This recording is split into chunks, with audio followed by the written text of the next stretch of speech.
Hey guys, welcome back to the channel, Nate's Pink Bookshelf. My name is Nate Denise for those of you who are new to the channel. And today's video is going to be my Tome Topple Round 8 wrap up. And yes, this ended on the 26th and I'm just now getting this up. Yeah, I know.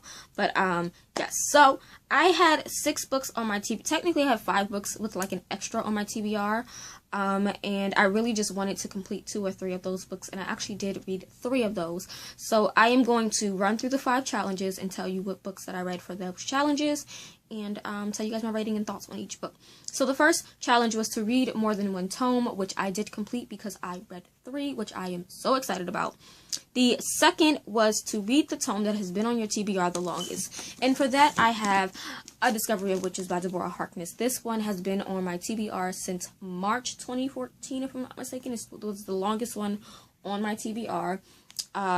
I gave this 4 stars. I absolutely adored it. I gave it 4 stars only because I watched the show before reading the book. I think if I would have read the book first, it would have been a 5-star for me. But because I did watch the entire season of season 1 before reading this, it was a 4-star. This is an adult paranormal romance that centers around Diana Bishop, who is the last Bishop witch. And I believe she is the most powerful witch in her time.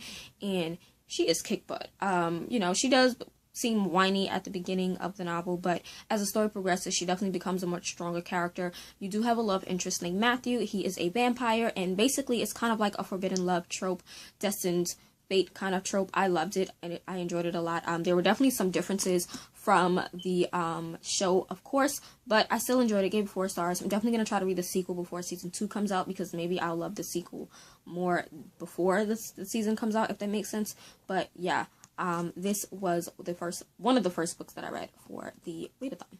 The next book that I read is Illuminae by Amy Kaufman and Jay Kristoff. This is book 1 in the Illuminae files. This one can go for readathon that is part of a series. So we have this book here, and this is a YA sci-fi, and I gave this 3 stars. I don't... It would have been a 2 stars, but because I listened to the audiobook while I read, it made it a 3 stars. Now, I'm not going to say I didn't enjoy it. This was very much mysterious. There was a lot of drama. It was comical to me. I enjoyed, you know, watching them curse back and forth at each other. I enjoyed them ranting at each other.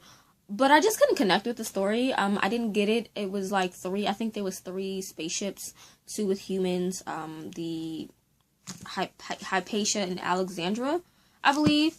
Alexander or whatever, and then I guess there was like the Lincoln or whatever it was that was trying to kill the humans, and then you had the AI Aiden who was on Hypatia. I don't know. This is why I'm confused. Aiden was a psychotic AI. Like, he was crazy. I don't care what anyone says. Katie was very much bold, and even though she was afraid, she still handled what she had to do, so I did love that. Ezra, can someone explain to me, did he die or not? Because I don't know. I swear at the end, I feel like he wasn't dead. I feel like they were together, but I don't know if they really was. So if someone could explain to me the book, because I didn't get it. And when it got to like the black pages, where there was literally nothing but screaming, I did not understand. If I did not have the audiobook, I would have given this a 2 star. But with the audiobook, it became a 3 stars. But personally, I'm really not a sci-fi reader. I don't really care for sci-fi. I like dystopians sometimes, but dystopians normally get like 4 stars for me. So, I don't know. Let me know if I'm missing something from this, because I really don't know.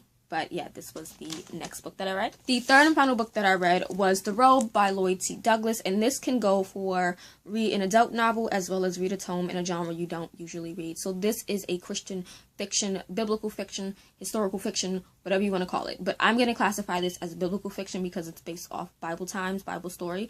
So yeah, this book is about Marcellus, who basically is the Roman soldier that was a part of the crucifixion of Christ, and he's also the Roman soldier that won the robe of Christ. So this follows Marcellus, the Roman soldier, as well as his Greek slave named Demetrius. Sorry, I had to remember that.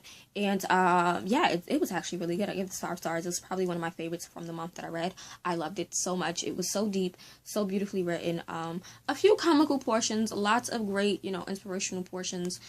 I am a Christian, so that's why I read this book, and I really did enjoy this. I don't usually read a lot of Christian fiction. I am, you know, going into that genre a lot more, so that's why I picked this as a genre that I don't usually read.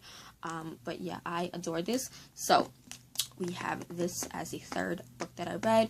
And let's run through page count. So The Robe was a total of 508 pages. Illuminate was about 600 pages. A Discovery of Witches was about 581 if I'm not mistaken. So those were the 3 books that I finished. Now the books that I didn't finish, I'll run through quickly. So we have The Lies of Locke Lamora by Scott Lynch, which is the first book in the Gentleman's Bastard trilogy. I think it's a trilogy.